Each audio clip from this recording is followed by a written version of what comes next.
د لوګر برېښنا شرکت مسؤلین د رمال مریض کال په تېرو 8 میاشتو کې د 398 میټرونو او پایو د ویش خبره کوي. دوی همداراز په دې موده کې د 135 میلیونه افغانیو د عوایدو راټولول تاییدوي چې د ورکړل شوي هدف په پرتله 50 سلنه ډیروالی ښیي. روان 1403 کال تر اقرب میاشتې پورې تقریبا موږ ته د مرکز لخوا نه 8.8 میلیونه عوایدو ټارګټ راکړل شوی و چې موږ وکولی شول چې دغه برېښنا د لګښت د پیسو او متفرقه عوایدو کې موږ تقریبا 115 میلیونه عواید ټول کړي دي.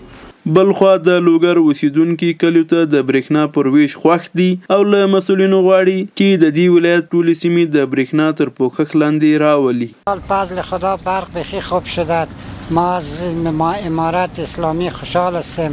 اسلامی له مسؤلین نه غواړو چې دغه برق دغه ټول لوګر اول چې کور ته د راسو د شپې په تاپ تیاره کې ناست یو چې برق راسي دا به ډېره ښه خبره وي. برق لوګر خو تا جایی که هست میگه نمیرن زیاد توقف نداره.